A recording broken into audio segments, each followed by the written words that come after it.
namaste, how's it going?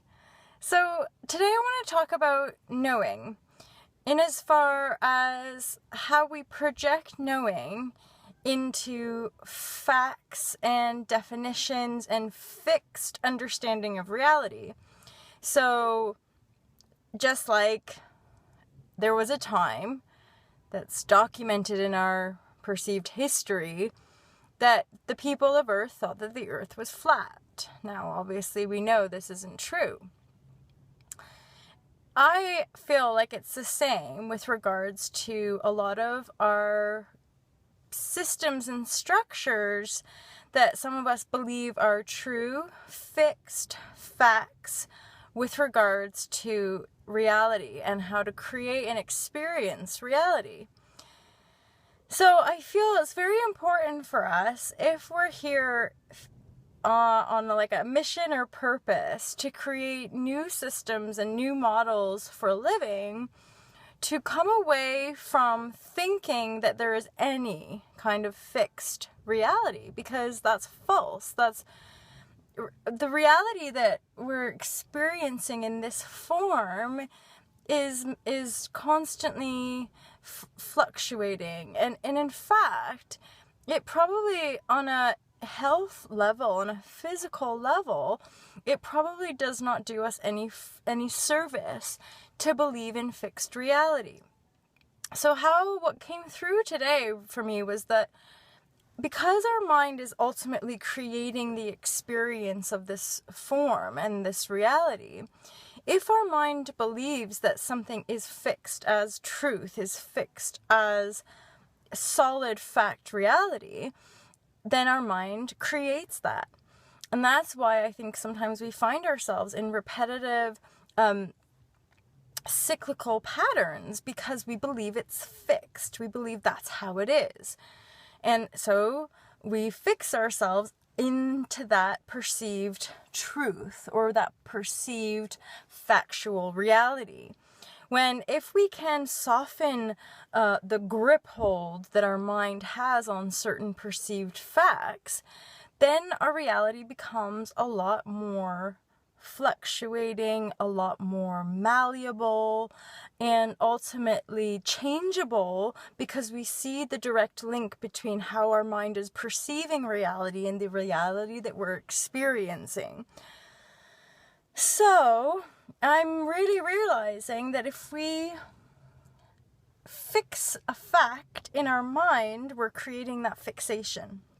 And on the physical level of our body, what happens is our body becomes stiff. Our body holds energy, fixing it in place. So realizing that there is no separation, and that how our bodies feel and move is really a direct expression of how we're feeling and moving in life. So if our shoulders are really, really fixed in place, we believe that we have probably huge amounts of responsibility and burdens, and that's how life is. So we're like, Now, the form of it would look different. For some people, it might be the fact that they have to take care of their parents. For some people, it might be that they have a really high-powered job. So it really is different for everybody, the form that fixing expresses itself. But more than likely, we will have fixed energy, stagnant energy in the body somewhere that when we tap into, it will release. However, we have to release the mental grip first. And that's the crux. That's the hook crux in all these things, is that it's all in mind. So if you want to have a more flexible body, you have to embrace flexibility in mind. You have to relinquish the grip you have on what you think is true in your experience. And once you release that grip on the experience, the body will release its grip as well, and probably more than likely become healthier, feeling better, and more flexible and strong as well. So expand your mind, relinquish the mental grip that your mind has on what you think is true or false. And as I say this, I have to express to you that when you start to relinquish fixed ideas in your head and you start to reprogram beliefs and you start to empower yourself to express who you are and be who you are, I would tell you straight up that it's weird. Reality feels and looks different to me because I've changed my mind, because I'm changing constantly, and so my reality is changing constantly. My perception, the way I look at reality is changing. And I know that it's not like how a lot of people think necessarily, but that doesn't bother me because I am not here to live for other people. I'm here for my own self, to have an authentic and pure experience that I'm choosing. I am, however, here to be of service to my brothers and sisters when I come into contact with them. When I'm being asked, how can I be of service? Because that's my point of attraction. That's how I relate to other people ultimately. Even my close family friends. How can I be of service in this moment? Especially if I'm having a past behavioral pattern reaction. So especially if I'm starting to react negatively to a circumstance that's playing out in front of me, I know in that moment, ooh, there's like a lesson, there's something to learn, there's something I'm not seeing quite clearly, which is why I'm having this experience.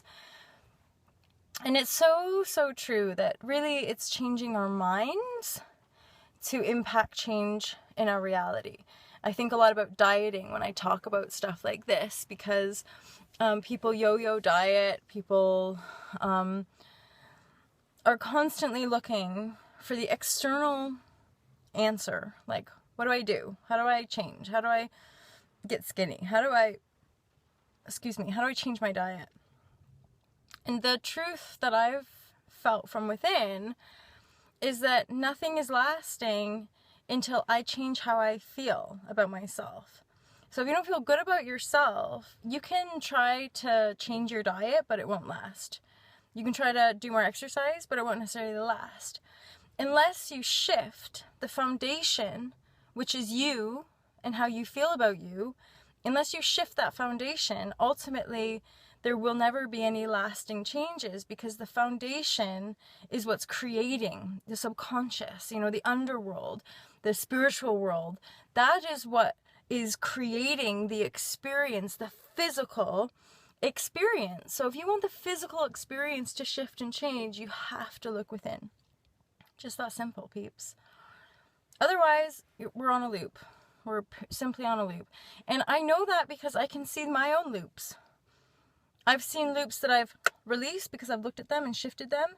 And I can see loops that I'm still perpetuating now. I can see the loops that, okay, I see you. And I believe, because I pray every day, that those that don't serve me will eventually go. Have a great day. Peace, peace, peace. Namaste. See you later. Take care. All to love. All to love.